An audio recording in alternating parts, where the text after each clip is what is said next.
The 13th floor.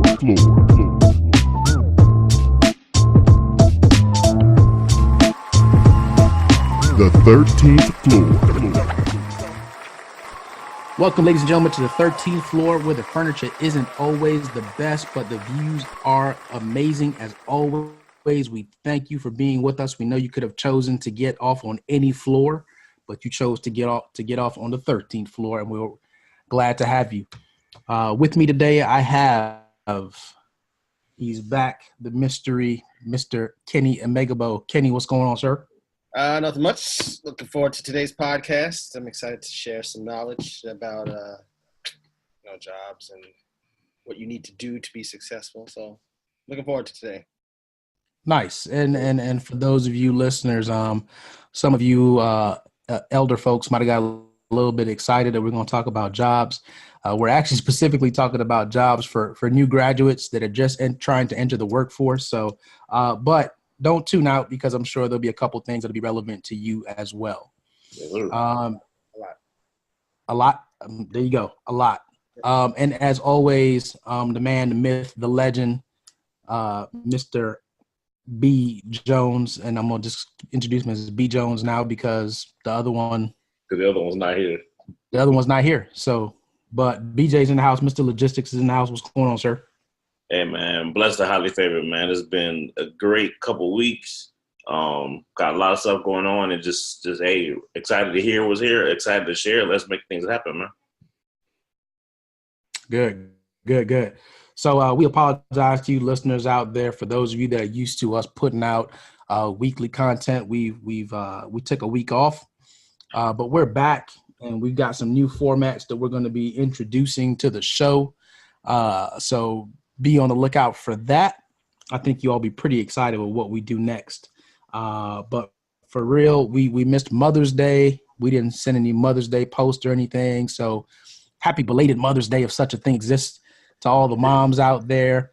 And man, I don't know about you guys, fellas, but it usually seems like it's dads and grads. But for some reason, it seemed like this year it was moms and grads. Yep. Right around that time of year, man. I mean, I never understood that, because it was always graduation right around Mother's Day. But it always be advertised as dads and grads, so. Yeah, I don't understand. I guess whoever figured out the marketing rhyme scheme, but I don't know. Hallmark seems to be a fading company. I don't know how you guys feel. Have you guys been out looking for cards for anything recently? For Mother's Day, yeah. Yeah, Mother's Day. We got a couple. Did you guys find variety? Like, I didn't find a whole lot of variety with what was available. This year it was less than normal, I would say. But still, being here in South Florida, there's still a variety, because you have like those in Spanish, what they call the African American mahogany cards. But the mahogany section even now was even shrunk down. Yep. So the total number available was like limited, but still, I'll probably say it was probably more than other places around the U.S. Yeah, it's interesting. I don't know. I think maybe because of the internet and the ability to send things immediately. I'm sorry, Asher, did I not introduce you? Ladies and gentlemen, my son Asher is on the 13th floor today. He is live in the building. He will not talk on command, but he will talk when he's ready. So nice. Well, good. So I want to. Oh, you want to get back up? Mm-hmm. All right, cool. See, I wasn't done yet. He said he wanted his intro. He made an entrance. Yeah. All right. So, man, without further ado, let's get into one of today's topics. And that topic would be Mr. Robert F. Smith, Yes, sir. who was the commencement speaker at Morehouse. And during the commencement speech, Mr. Smith decided, well, not during the speech, but he decided that he was, Asher, son, do you want to take over the segment, son? Do you want to talk to the people? You don't? Okay. All right. Yeah, so Mr. Smith decided that, which is funny that I'm calling him Mr. Smith because I'm looking at the recent graduates that have just called him Robert, which is funny to me. But this man decided that he was going to give a grant from his family to the 400 or so graduates, paying off all their student loans. And Black social media is going crazy about it, and so is regular social media and just the media overall. So I wanted to see what you guys' take was on that, and go from there. So when I first heard it, it was one of those things like, are y'all just spreading rumors? Did he really say this? Or let me go back and listen to the audio myself. So I like what he did because he put a challenge out there, said, this is my class. This graduating class of the spring 2019 is my class. And he put the challenge out there to other alumni, successful alumni, that this is the type of stuff, this is the type of work that we should be doing for our youth, to support our own, to make sure that like the student loan debt is not a hindrance for them going out to the workforce and then starting life off with a clean slate, basically, right? So it's not adding on all that debt and all the stress that comes along with it as one extra thing that I have to deal with after I graduate. So I was encouraged by him, man. If there's, anybody out there that can step up and help people out, I think that's what we all should be doing, whether we're doing it to make sure that our own seeds can graduate debt-free, and then what can we do to help somebody else along the way? Because if they're going to go to college, if they're going to go to trade school, reducing that debt and letting people start off with a clean slate is a great concept that I think many other people outside of those HBCUs on a regular basis can do and get away with, but we don't have that luxury. I think what else is good about it is that from the inside too, the students that did receive the money from him, it changed the way that they thought. They're now thinking about, well, I have to pay back this loan. They're like, this guy did a great thing for us. Now the money that I'm saving, I need to go and do a great thing for someone else as well. And it's good, like you said, to have that burden lifted from you, where you now have the ability to make those kind of decisions, because normally we can't do that. We can't do stuff like that. Right. Yeah, and it's interesting because we say normally, but I almost feel like it's happened before, but we just don't know about it. I mean, obviously, look, he's I think I heard the news say, we'd have to fact check this, but I think I heard them say that he is the wealthiest African American in the world. Yeah. Well, I don't hear him say U.S. I didn't hear say in the world. In the U.S., and then I just looked up on Forbes. He's the 163rd richest person in America. But he's definitely, people will compare him to Oprah, but like he's wealthier than Oprah. I think he's wealthier than Oprah because he was estimated at $4 billion. Right, just under $5 billion. 4.3 billion dollars, and that's a lot. Yeah. So I had, somebody gave the argument that 40 million is a drop in the bucket to him, which rightfully so in comparison to, in the grand scheme of things, it is a drop in the bucket. And it's what I'm saying, it's a tax write-off for everything. But at the end of the day, don't dismiss the task that the man was trying to do and wiping almost 400, the debt of almost 400 students. It's $40 million, right? Yeah. $40 million. Yeah, so 40 million out of that almost 4-point-something billion, it's like a drop in the bucket. But don't dismiss the action that the man was doing. Right? He was doing something for the greater good for almost 400 students. To again not carry that financial burden on. Because how many people do you know older than us are still talking about student loan payments, right? And they went to, and we all graduated like 90, early 2000s, right? Or in school at that time. I'm talking about, I know people who graduated 10, 15 years before I did who are still talking about student loan payments. Yeah, so shout out to Mike D. No shade there. But when you think about it, you think about the generation, that generational curse that is passed down instead of wealth. Now people have the opportunity to build wealth for the family and not have to worry about that debt tagged on it, to overcome that, to then get out of the debt, to then start building wealth 15, 20, 30 years from now. Yeah, and it's interesting. And look, I'm all about the precedent that's been set because, yes, other people will jump out there to do it, right? And it's funny because one of the jokes they made yesterday was it's like, wow, every college is going to be inviting this man to come out now, which I don't think is the case at all because these lenders want to make their money, right? So they're not going to want this guy to come out because they want that long-term interest return. But what was interesting, you guys mentioned Oprah.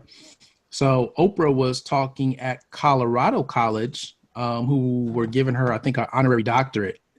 And in the comments on her IG page, somebody said, hey, you should have paid their tuition, right? And this is same day, which is just amazing that, same day somebody's actually did it.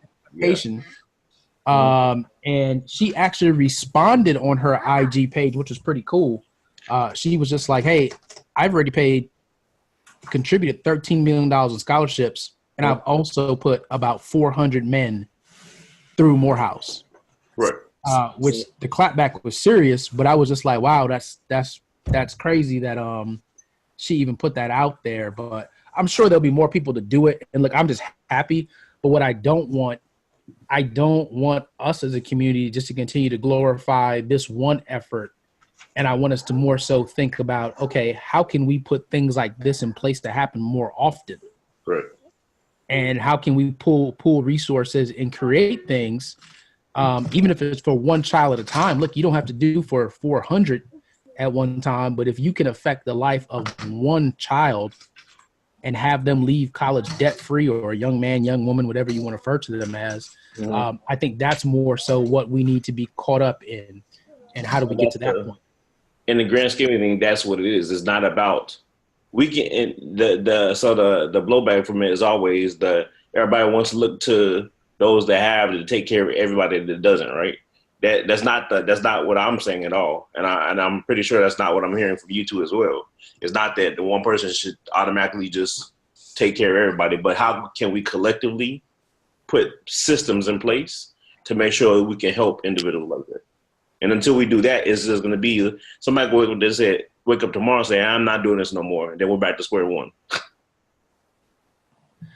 Yeah. And even for alumni chapters out there, how are you giving back? How are you contributing to kids getting off on the right track, on the right foot? I know for University of Miami, we have our own Black alumni, and we have a scholarship that we do every year. Bye, son. We have a scholarship that we do every year. And, there have been years where I question, like, hey, who are these kids that got this? And are they the right kids to get it? And could there have been more that we could have done? So these are always the things. And, I would just put that challenge out there for everyone. If you're not involved in your alumni, that's an easy way. And even if you didn't go to college, right? Because there's some wealthy people out there didn't go to college, or people that are out there that have resources. Man, get involved in your local college that's somewhere near you, and see what you can do. Trust me, every little bit counts. And there are kids out there that wish they had the information. There are parents out there that have taken mortgages against their homes and things like that to put their kids through school. Still paying. Yeah, still paying. And every little bit counts. And little Tommy and Judy not even using their degree. They're doing something different, but that's a whole nother story. That's a whole nother story. And parents, I'm going to put that one on you because sometimes you're trying to live your dreams through your kids. But anyway, Amen. That's another podcast that we're not even going to get into right now. And if you can't say amen, say ouch. So let's move on. Yep. So ouch. But in the spirit of giving back, we thought it would be fitting at this time where you do have a lot of new graduates. You have people that will be going into the workforce, or at least trying to get into the workforce.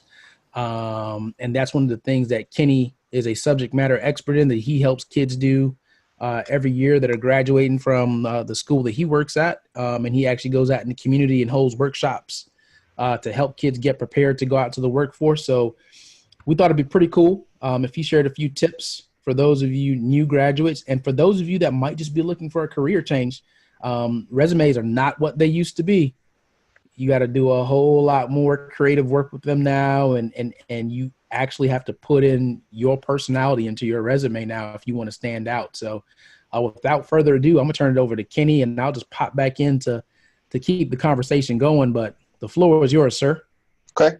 So I wrote down actually 6 points that I think are ones I'd want to touch on. And it's, like I said, this is for new graduates, but new graduates aren't necessarily people who have been out of the workforce. So that's why when you said, the older folks, it's not for you. Generally, what I've come to learn is the stuff that I talk about and teach can apply to pretty much anybody that's just looking to further their career, get into the workforce. But since we keep the focus on college grads, let's keep it that way. And I will go from there. We can grow from that place. So 6 points I wrote down that I really wanted to. Hey, and hold on before you get into the 6 points, Kenny. Yeah. This is the time where you want to go get your child that's graduating or that has graduated already, or for yourself, you want to get your notepad out and start taking notes. Your right? niece, your nephew, their grandchild, anybody that you know, the neighbor. Yeah, absolutely. Because one of the things that we all know as parents is that when the information comes from you, somehow it's not valid, it's not credible, it's discredited.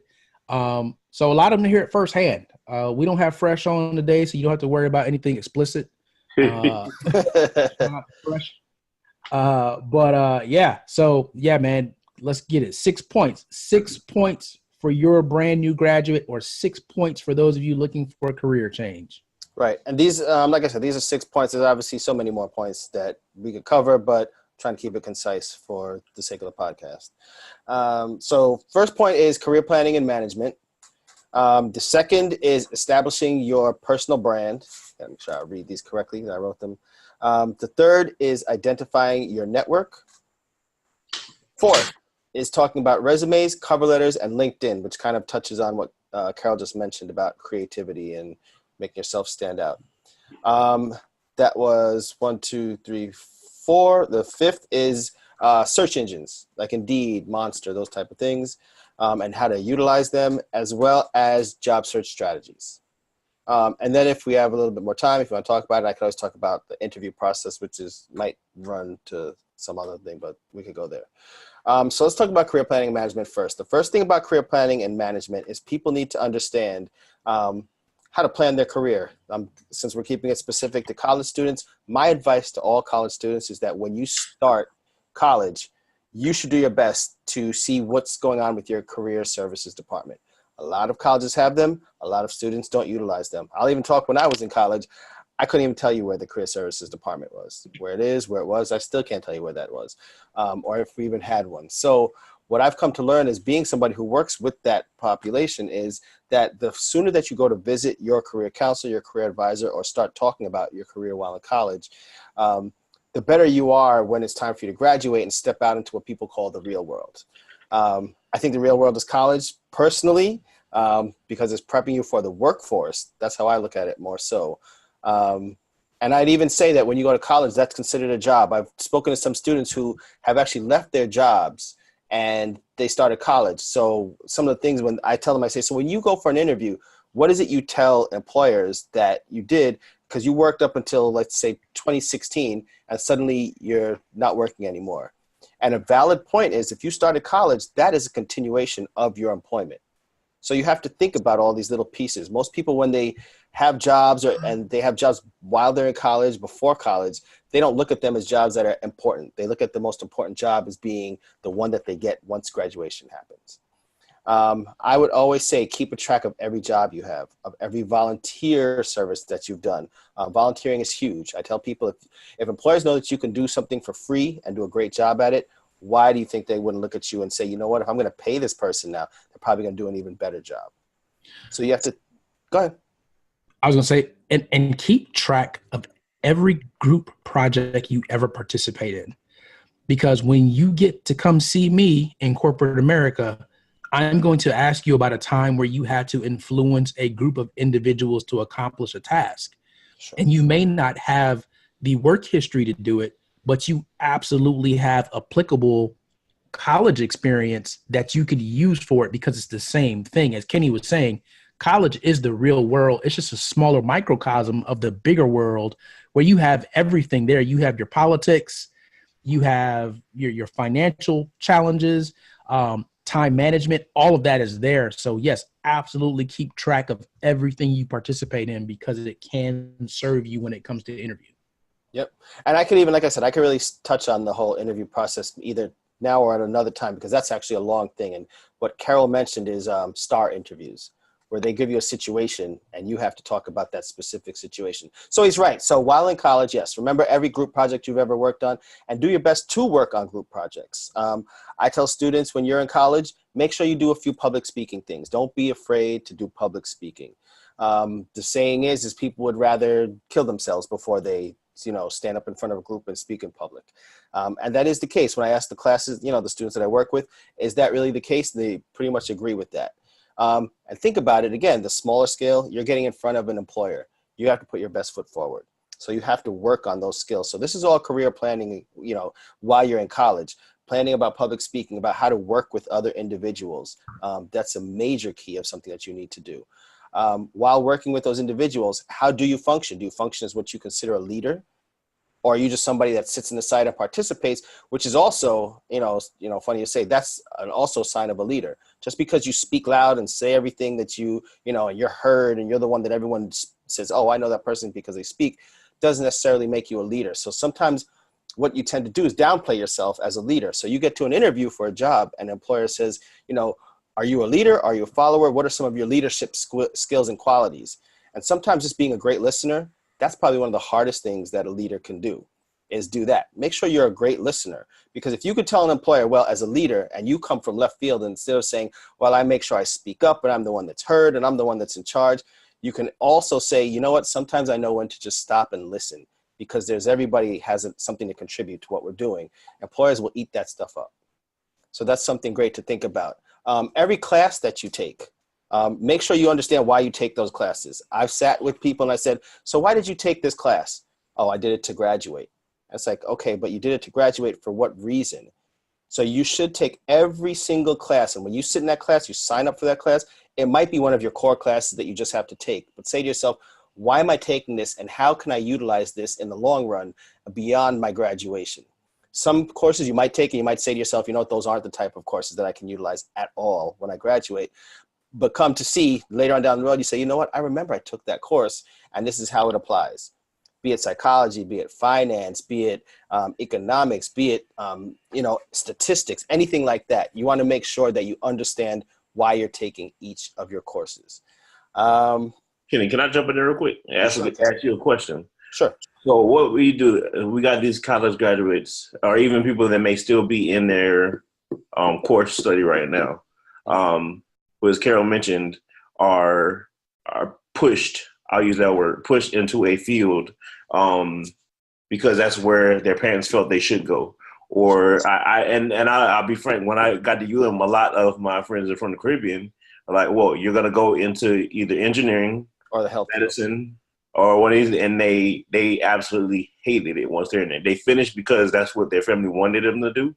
Mm-hmm. When I talk about career planning, how important is it to look forward, look at that career and make a decision? How early do they need to make a decision, or what's too late? Because sometimes I hear people say, I've put this time in and I feel like I'm stuck. Sure. So it's really about the wording. So you said, how soon do they have to make a decision? The decision, I would say, comes closer towards when they're graduating. What they need to do when they first enter college is ask themselves those type of questions. What do I like to do? I know my parents said that, but they're not the ones that are going to school for me. They're not the ones that are going to graduate and do what I have to do and be in my shoes. So what am I going to be happy about? What am I passionate about? And you have to ask yourself those things. And sometimes, it might go totally, especially, Caribbean, African families, they tend to have a certain direction set for you. Like, this is what you're going to do in order to bring us up and, make a good name for the family. But you're not going to make a good name for the family if you're not successful at it and you hate your job and you suck at it. because that's what's pretty much going to happen. Is you're going to do something and do everything for everybody else. And then when it comes time to graduate, again, I ask that question. I say, you're about to graduate. Why did you come to this school, and what do you plan to do when you graduate? I don't know. My mother said I should. My father said I should. And I'm like, great. Well, they're not here right now. So what do you want to do with yourselves? And, sometimes it's like one of the most difficult things for them to say, what they want to do. And so this goes back to what I said. I said, when you first get to your school, it is in your best interest to sit with someone and say what career choice you personally want to make. And you know what? If mom and dad aren't sitting to your left and right, you have to speak really candidly and honestly about what you're looking to do with your life, because that's going to help guide your path through college.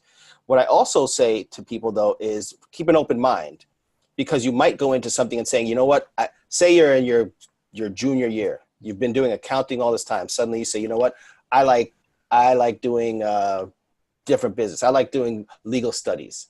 Now what are you going to do with yourself? So you have to keep an open mind and think of, it goes back to what I said, think of everything that you've done, be it your classes, be it the people that you've interacted with, be it any volunteer things that you've done. All of these things that you need to think about are things that are going to help you when it comes time to walk across that stage, take that diploma and apply it to whatever your career is. Because I say in school, most people have jobs.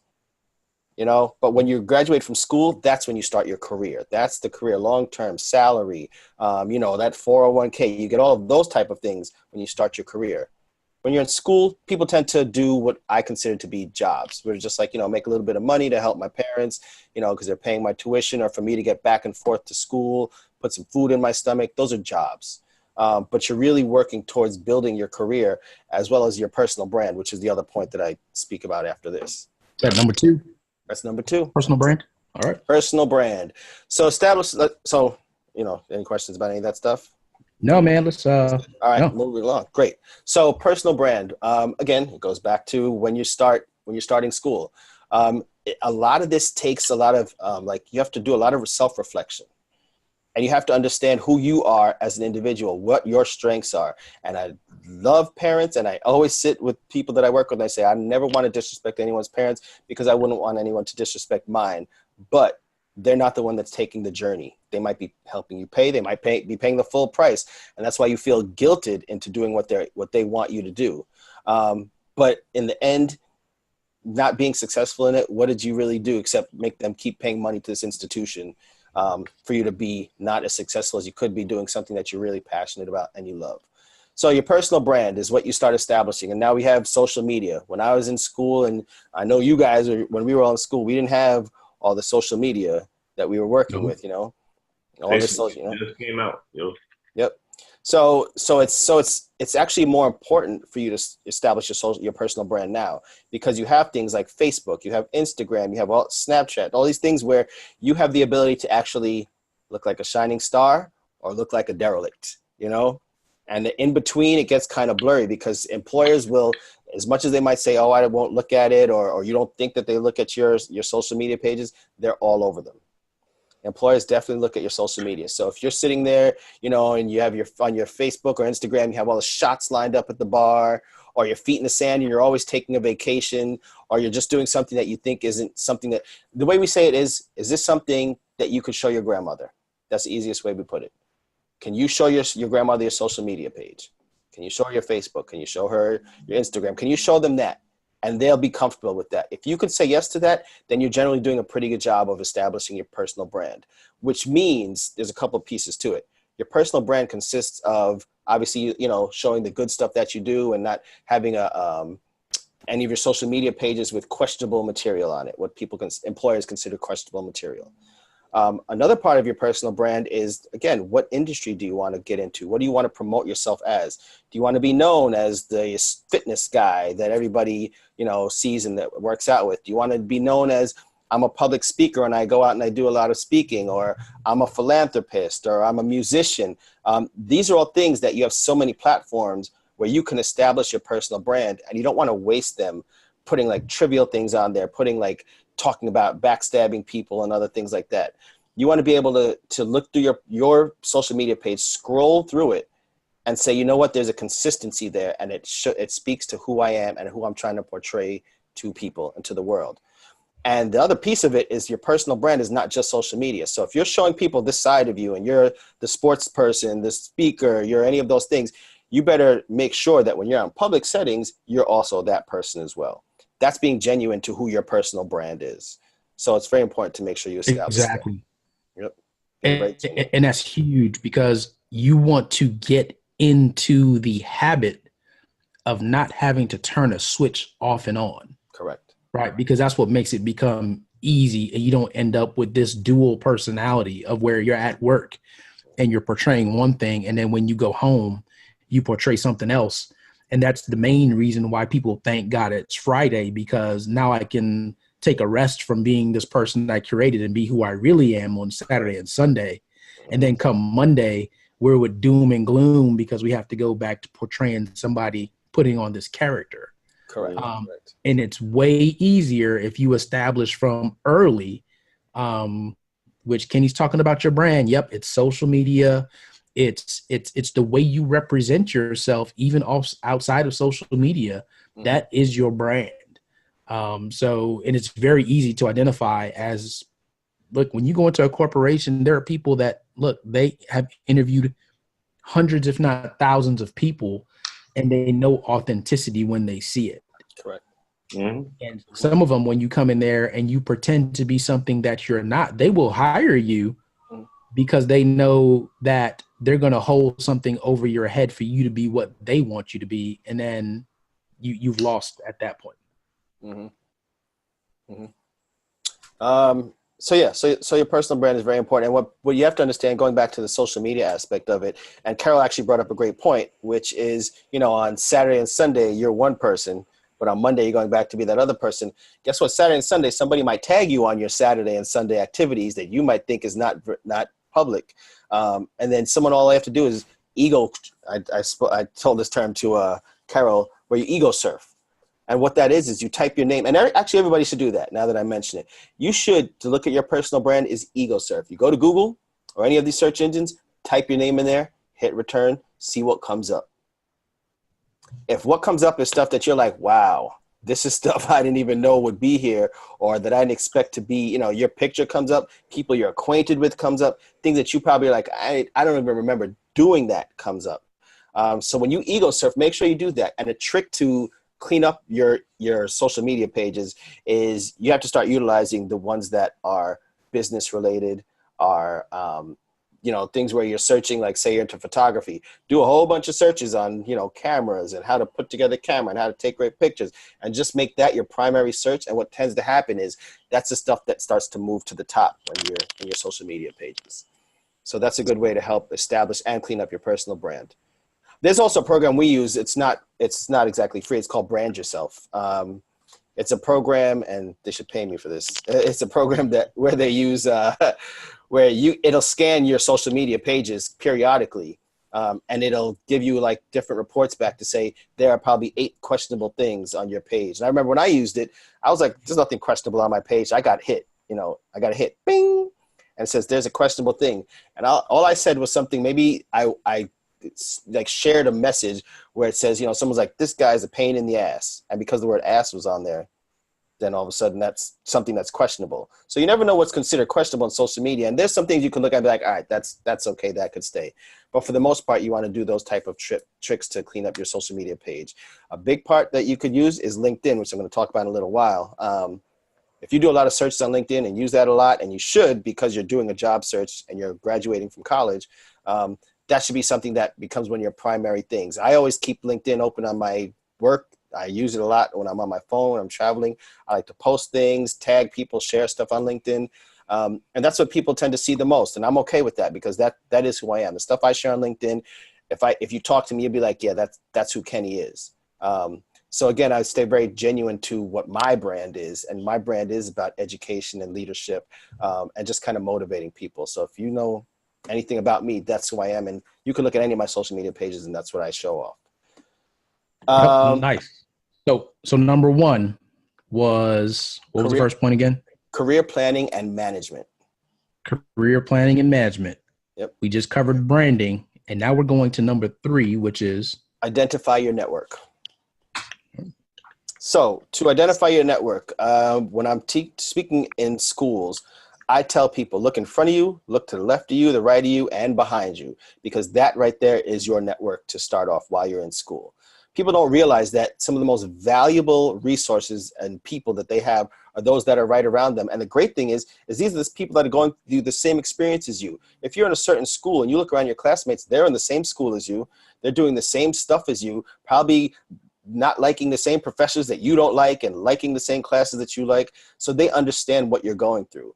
I speak in front of groups and I say, what are you trying to do? I ask someone something. What do they plan to do when they graduate? These days, what I notice is most people want to start their own business. This generation is all about starting their own business. So I'm like, great. That's a fantastic thing. I ask people like in various parts of the room, so what do you want to do? What do you want to do? And then I show them the connections that are right there in the same classroom as them, not even just in the same school, right there in the classroom with them, that they probably would have never spoken to each other if they didn't have the opportunity for me to come and talk to them and say, speak to these people.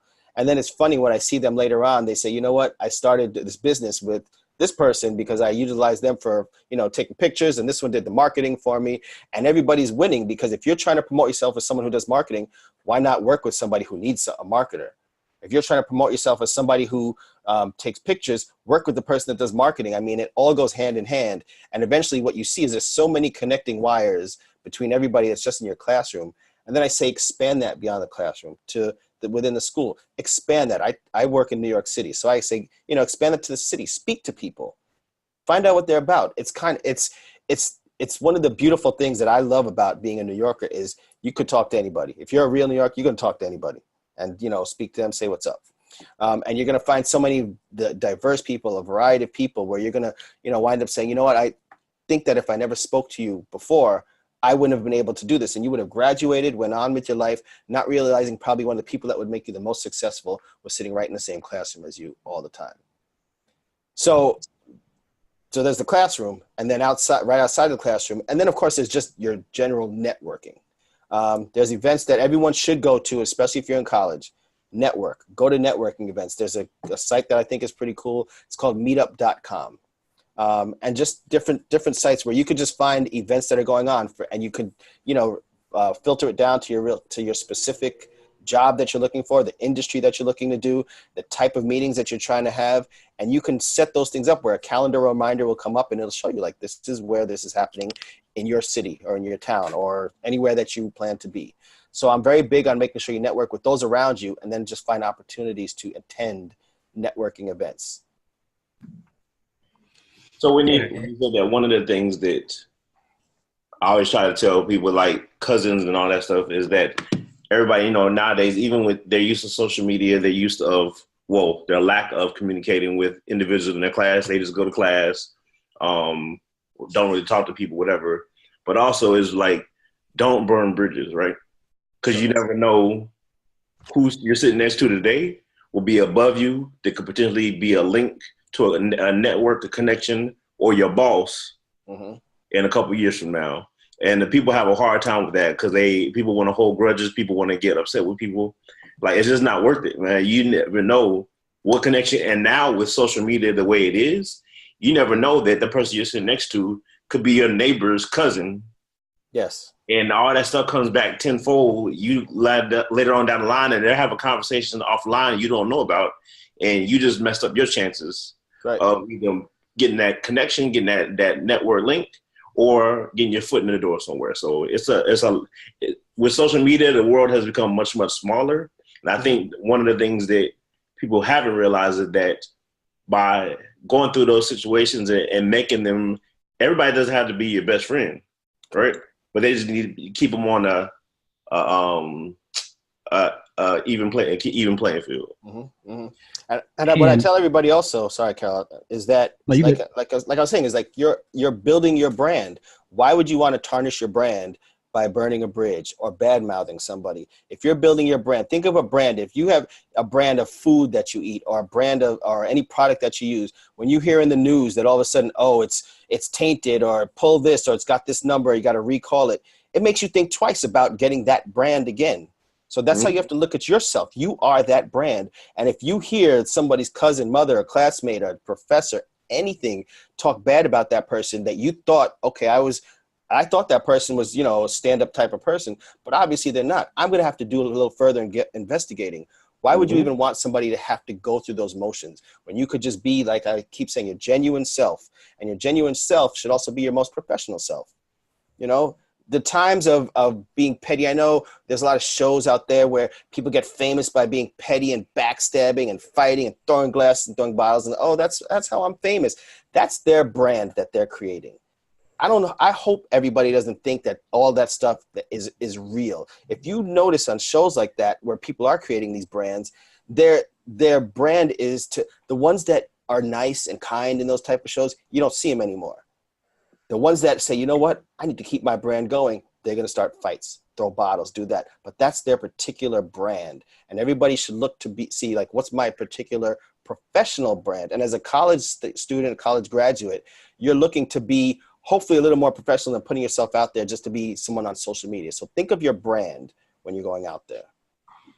And I was going to say, for one, look, those people that do that are about they attract attention to themselves through drama or through, you know, as Kenny said, they're throwing bottles, whatever they're doing.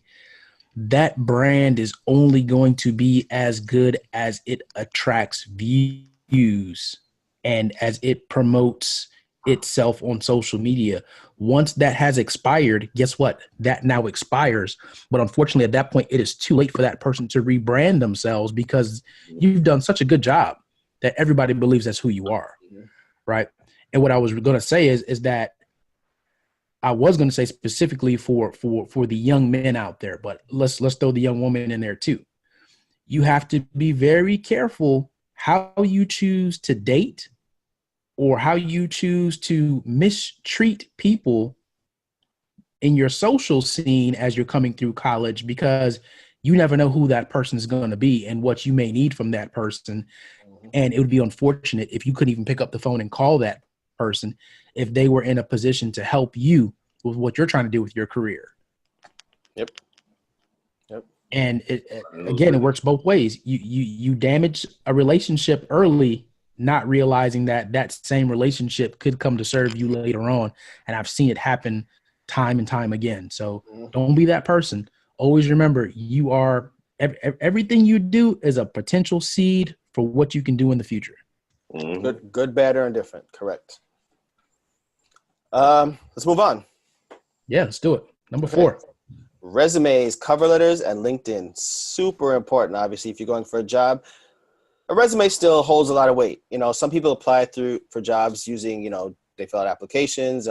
Those are probably, I would say, the more entry-level type of jobs. But when you're applying for a job with a corporate entity in retail and the legal field, for whatever it is, for the most part, employers are going to need a resume to introduce you. A well put together resume too. That's the difference. Some people have resumes and they're like, oh, I have a resume that I used since high school. I don't know why I'm not getting a job. I'm like, because you're using a high school resume, and nobody wants to see a high school resume. I tell people, once you get into college, that's your ticket to put away the high school stuff. And now you should start your resume from college forward. Again, since we're talking to the college audience, I do want to say that I know there's people who haven't gone to college, and that's a whole different conversation we could have, because, you know, it's different. People who don't choose to go to college might have something of a different looking resume than someone who's in college. Because when you're in college, you can use your relevant coursework that you took that applies towards whatever the careers that you're going for, the different organizations you became a member of. If you join a fraternity or sorority, a lot of them do the, volunteer work, Habitat for Humanity, Meals on Wheels. They volunteer during Martin Luther King Day. They do different things where those things apply. I do like people to understand that no matter what your job is, I hear so many people say, I'm like, let's put together a resume for you because you don't have one. They say, yeah, but what I did, it was off the books. I get a lot of that. It was off the books, so I don't want to put it. What you have to understand is nobody's the IRS. I'm not the IRS when I'm creating I'm not trying to collect money from you. If you put that you did a job, it's more, you become more of a value if you have more, jobs on your resume. So volunteer experiences, the coursework that you took. Nowadays on the resumes, even let's dissect a resume. On a resume, most people put their street address. You don't need to put that anymore on a resume. Most What you need on a resume now is your name across the top, the city and state that you live in, a contact phone number. That's very important. Some people don't put that. They only want to put emails. You're doing yourself a disservice because you need a phone number. Say an employer doesn't want to email you to set up an interview. Now, where are you? You probably were a great candidate, but all you did was you put an email address or a LinkedIn link on there. So you have to have a phone number. You have to have your email address. And if you do have a LinkedIn URL, that's a good thing to put on there as well. Because if they're not going to be able to click on it, you better believe that once they're done talking to you or looking at your resume, the majority of them are going to LinkedIn to see if you're on there. So it's in your best interest to be on LinkedIn. When employers ask you questions and they say, tell me about yourself, they're pretty much asking you what's on your resume. I know when I work with people, they say, the employer asks me to tell them about myself, and they start talking about what they do with their family and what their hobbies are. That's not what an employer wants to hear. An employer wants to hear just the pieces of a resume. What's your education? What's your education level? How far have you gone? Did you get any awards in your college education? Do you have a master's degree? They want to know what type of work experience you have. And sometimes you might say, well, what I've done doesn't speak towards what I want to do in my career. And that's not always the case. If you do a little exploring, what I tend to tell people to do is look at a website called glassdoor.com. Look on glassdoor.com, and Glassdoor is something where it tells you different job descriptions of people. So if you're doing something, you've been doing accounting work all the time, suddenly you want to switch to, legal studies, then you have to see what in that particular field is what you're trying to do. And you could take some of the work that you've done in your accounting classes, or maybe in an accounting internship or something, that you can speak to, that you can use, and it speaks towards the legal studies. So in your resume, it has to be really concise. It has to talk about your hard skills more than your soft skills. I don't even know if people know what that is. Hard skills are more like, I know how to speak 2 different languages. I know how to use Microsoft Office, and you name the different things, different programs that you know how to use. The things you want to stay away from is saying, I'm a good listener. I have communication skills. I have leadership skills. Those are things you want to keep out of a resume, because the employer, what does that mean to an employer? You should be able to communicate. You should be a good listener. Or you put, I'm punctual. You better be punctual. I'm hiring you to be there on time. So those are things that you don't want to necessarily put on a resume. That's what you say for when you talk to employers. Yeah. And what I would say about that is, with your resume, things that you would have examples and stories of, right? A story is important. I don't want to hear about, well, this person told me I was good at this. No, I want you to give me a very specific example of when you displayed whatever it is, right? So skills, look, I'm not going to ask you for a specific example about you using Microsoft Word. Yep. I'm just not, right? When you talk about you being a leader, okay, I'm going to ask you for a very specific example about that. So when you're writing your resume, think in those terms. Anything that would require you to provide examples, those are the things you want to develop on your resume. Anything that's just a given, like, I'm not going to ask you to give me a sample of your essay. Your essay, or are you typing 36 words, like that? Right. So a good thing, Carol, like what you're saying, again, it goes back to what I said. If people want to take their resume, and they can search something called the STAR interview, okay? STAR interview. And that's a situational thing, very much what Carol's talking about. I know he does those type of interviews. I know lately when I've seen interviews or spoken to employers, those are the type of interviews they do. They say, tell me about a specific time when you had to manage conflict between 2 employees that you were supervising. And you have to speak towards that. If you can't speak towards that, what value are you? They want to know real life situations. Tell me a time when you had to show your leadership skills. So that's what you do when you look at your resume. STAR interview. So let's break that STAR down, right? Because me personally, I've never known what the T is, and I think I don't like the T, and that's why. But I know it's situation. The T is. You said you don't like STAR interviews? No, I don't like the T. Oh, task. Right. So it's situation, task, action, results. Action and result. Right. Yes. I personally don't like the task piece, because if you tell me the situation and you tell me the action you took, you tell me the result, right? So most of the times I get the job done. The T, I think, is personally repetitive, but look, I didn't make it up. Somebody probably got paid a lot of money for coming up with that method. And So, it's a good thing for people to search. I don't want people to search star. I want them to search star interviews. So keep the T in there. Yes, Keep the T in. yes, And I think because you're not going to find SAR. Yes. The only way you're going to find SAR, you're going to see me because I throw out the T all the time. It's funny that you mentioned that because I've heard a star interview before. I've never actually known what it was. Mm-hmm. What you just described is what we've transformed to in our hiring process and everything. And even honestly, in our conversations when we want to pull information from individuals, whether it be a principal, whether it be a district, when we're getting to know them, it's tell me about a time when and you get a situation. I never knew that that's what it was from. Yep, star interview. That's the thing. I think if you want to be successful in interviews nowadays, the best you could do is get to understand what a star interview is and how to answer those type of interview questions. And also knowing your resume, because you're like Carol said, it's very big. They're going to say, "I see you were a supervisor at Target.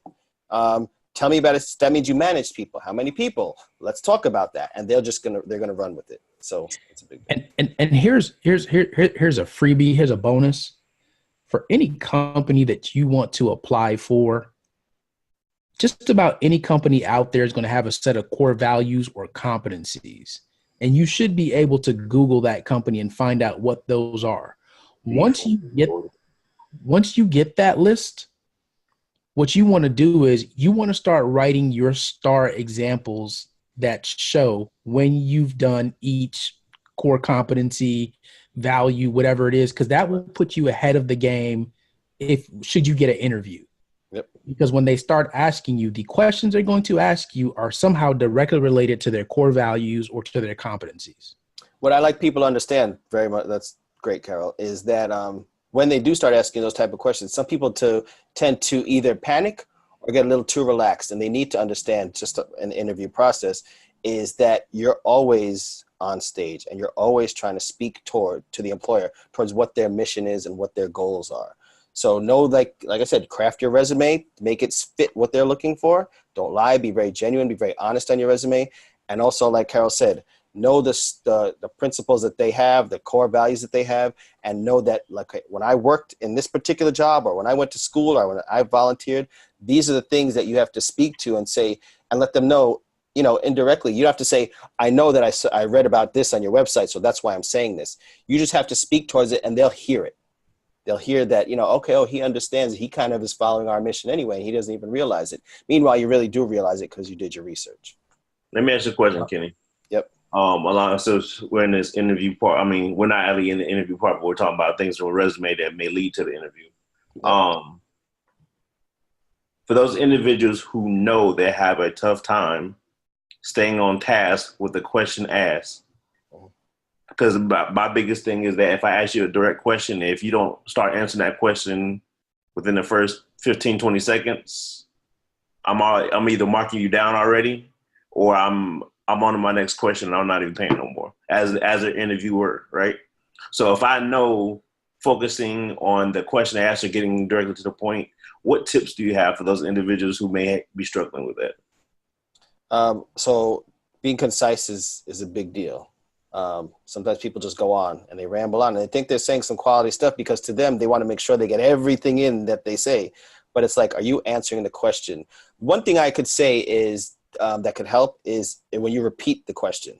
So if you say, tell me about a time when you were a leader, and you could say, so one time when I showed leadership qualities was, and then you speak towards that way.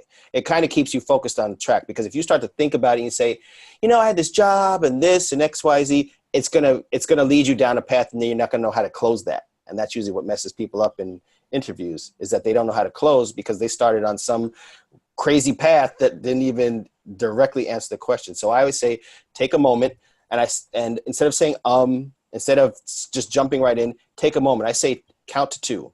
The amount of time it takes you to inhale, exhale is when you should answer. So you don't wait too long, but you don't have to answer immediately. And it shows that you take that moment to think, and it kind of helps you to think. If you see athletes, when they're about to pitch or someone's at the foul line, and they're about to shoot the ball, they take that breath.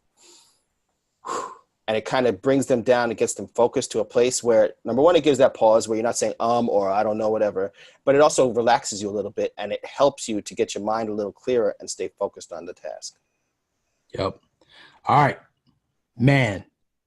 Just in those 4 points alone, that was a lot of information. So we're going to split this up because I don't want you all to miss all of these nuggets. So we're going to come back with part 2 next week of this, because just interviewing alone, I suspect that we will spend a whole lot of time in just interview alone. So we will come back with the second part next week. So again, if you have a recent graduate, look, here is a gift that will cost you nothing to send them the link to this episode and tell them to listen to it.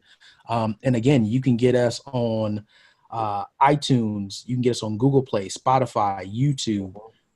You can get SoundCloud, exactly, Vimeo, all of these platforms. Did I say Spotify? I don't know if I did, but Spotify. Yeah, you did. You can get this on all of those. So look, we will provide the links when this comes out, because you definitely want to share this. These are from people that are either preparing people to be in the workforce or are in the workforce and are looking to hire people. So definitely share this. Definitely give us your reviews before next week. Man, send us your comments. Send us your questions. We'll be more than happy.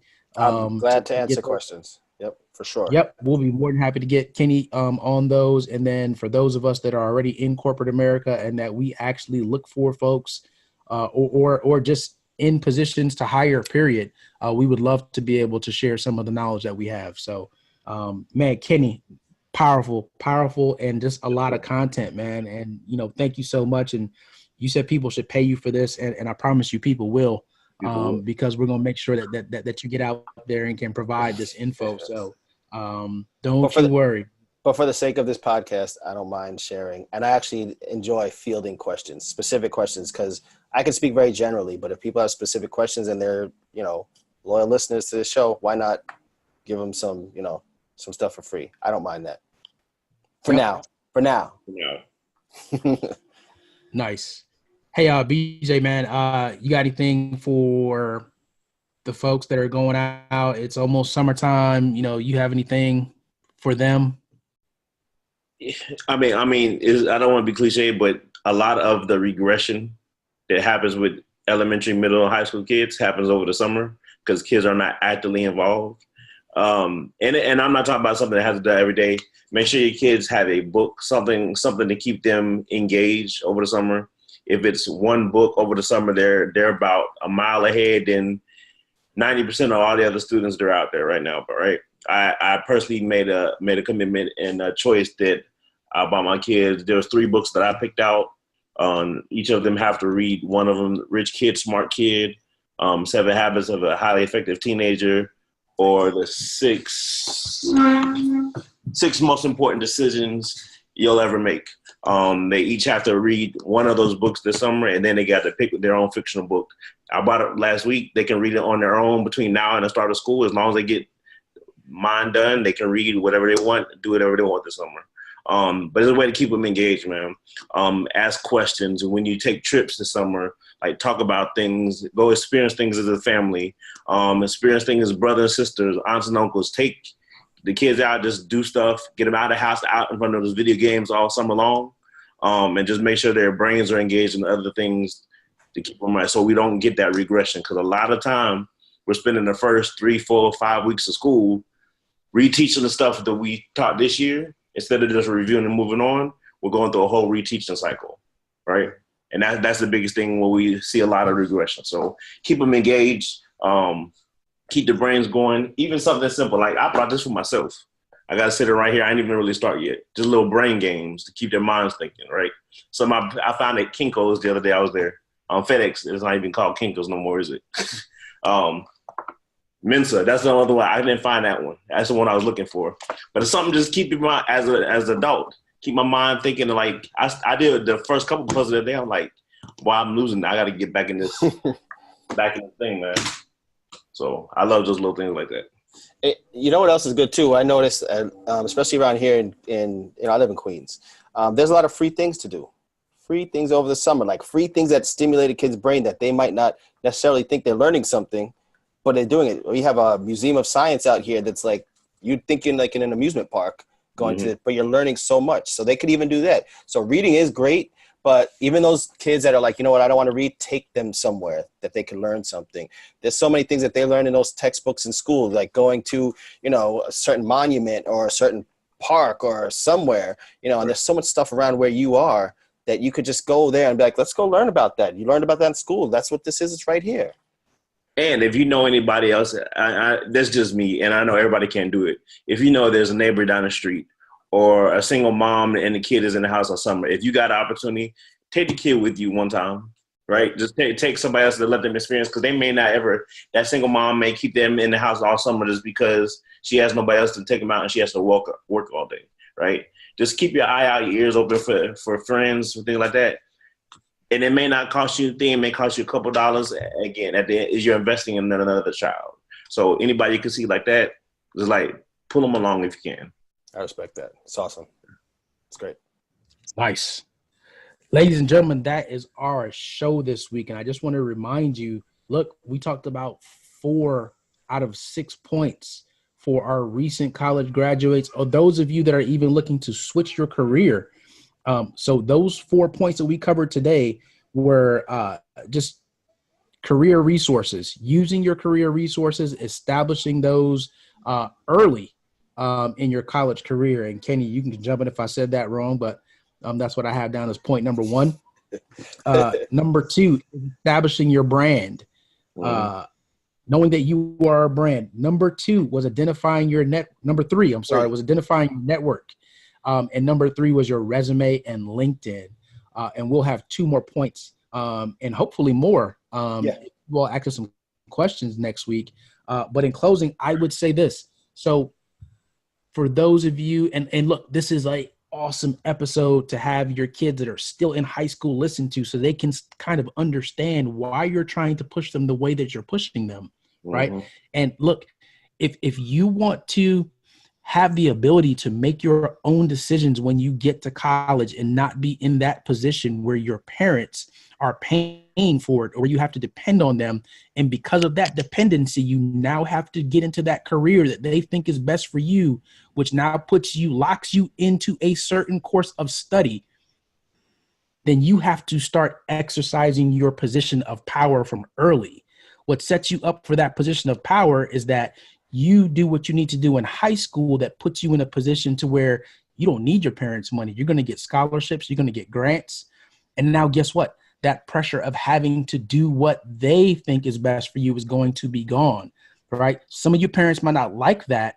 However, if you don't have to contribute any money, I think you're going to think that's great, right? So that's the first thing. Starting your brand. Don't wait till you get to college. Wait before you get there and start that brand. You look a lot more attractive to college recruiters.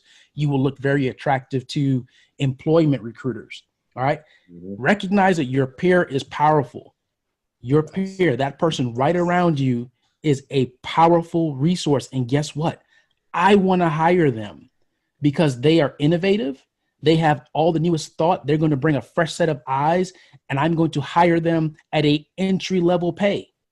What does that mean? That means that you are competitive as a competitor to me, because you can get them in now and show them that, hey, if we start working, we can claim whatever salary we want to claim if we get together and combine our forces and we put our resources together, right? Which gives puts you way ahead of the game.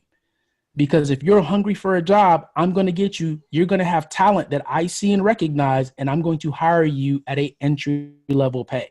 Just letting you know, it's not me personally. That's just how we work in corporate America. And then that last thing is your resume and LinkedIn. Let that thing live and breathe who you are. Don't try to be somebody else. I don't want to hire a fictitious person. I want to hire you. That's our show, ladies and gentlemen, here on the 13th floor, where the furniture isn't always the best, but the views are amazing. Listen 1 time, 2 times, 3 times. And my son just came back. He's going to listen now. I'm going to make him start listening right now. We'll see you next week, ladies and gentlemen. That's our show. All right, yo. The 13th floor.